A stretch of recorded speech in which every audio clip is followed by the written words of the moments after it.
It's a big, noisy universe of stocks out there. Welcome to Goodbye or Goodbye. Our goal to help cut through that noise to navigate the best moves for your portfolio. Today, we're taking a deeper look into the market-captivating tech sector. I'm here with headline venture partner Kamran Ansari. Kamran, it's good to see you. Thanks for coming in. Good to be back. So let's take a look here. Your goodbye today is Microsoft. It's an interesting one, of course, because it just reported. The market punished it a little bit, but the shares are up more than 20% over the last year. This sort of sell-off that we've seen notwithstanding.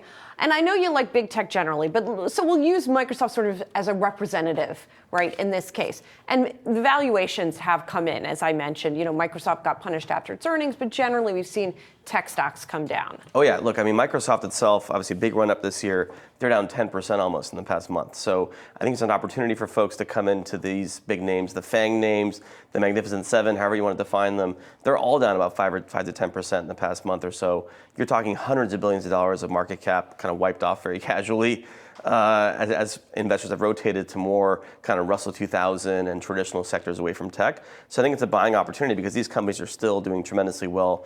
And you buy and hold and stick out for the long term. And maybe the valuation's now a little more in line with that kind of outlook. That said, the rotation, you think, to that non-tech, you think it's gone too far at this point? Absolutely. And I think people are spooked by some of the capex they're seeing and the numbers from Microsoft, from Alphabet, from Meta, where Microsoft I think is projected to spend something like $80 billion in the next year in capex. That's roughly the GDP of Luxembourg. That's a massive number, right? Yeah.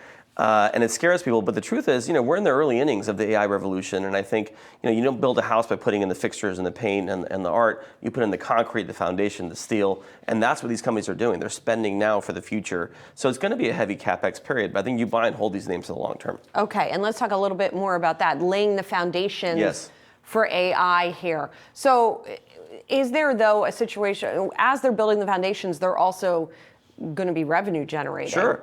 So when do we look for that next phase? And it's already there. The intelligent cloud unit of Microsoft, which is where most of the AI business sits today. I think the street projected 28.7 billion. The quarter came in at 28.5.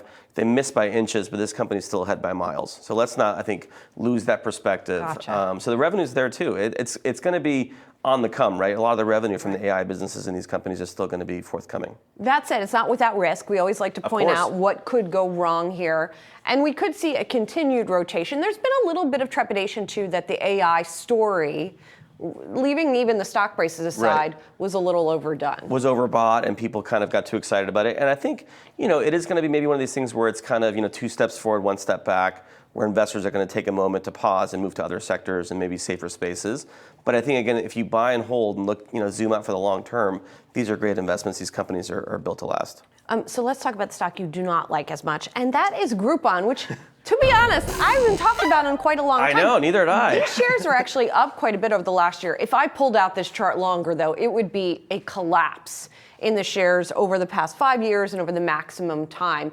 But we're seeing this at a time when, and we have a chart of the company's year-over-year revenue here. So this is the annual revenue going back to 2019, and you see. Yeah, I'm not even sure what else to say. This is not a great chart. They're exiting businesses. I think this is a business in transition that's slimming down. It almost feels like a business that's trying to kind of narrow down to just a couple of business lines that they feel are going to be profitable and push forward. But again, the entire company has shrank, and it's just the story is not a great one in terms of declining year-on-year revenue. Right. So the revenue is declining, but also they've got net losses. The surprise net loss they hit in Q2, which I think folks didn't expect. They were profitable the prior quarter, and all of a sudden they had a $10 million net loss in Q2. Some of it due to, I think, a write-off related to their closing down their Italian business. So I think, again, this business is one that's slimming down, that's shrinking, that's declining, and I think you're going to see that reflected in the stock price. Yeah, and then there's sort of the, existential issue around Groupon also. Like, who are these guys anymore, right? Like, it's like, if you want coupons and stuff, you're going to Retail Me Not or Ebates or these other sites. If you're doing online shopping or social shopping, you're probably on Instagram or TikTok or Pinterest or somewhere else. I don't know where Groupon really plays anymore in sort of the consumer tech stack, the totem pole of the apps you go to on your phone every day. I just don't think Groupon's in that conversation anymore. So what could go right for Groupon? Maybe somebody buys them? I think maybe someone comes along and buy. If you buy this asset, restructure it. I mean, the brand is still a well-known name. It probably sits on tens of millions of phones out there that have the app that maybe don't open it every day, but haven't bothered to uninstall it. So it still has a lot of users, customers, accounts. app downloads. And I think if someone came in and bought it, restructured it, that could be an upside for the stock, and it could drive it up. Gotcha. Do you have a position in either of these stocks? I do not. Okay. All right. So buy Microsoft, avoid Groupon at this point. Cameron, good to see you. Thanks for coming in. Appreciate it. Thank you.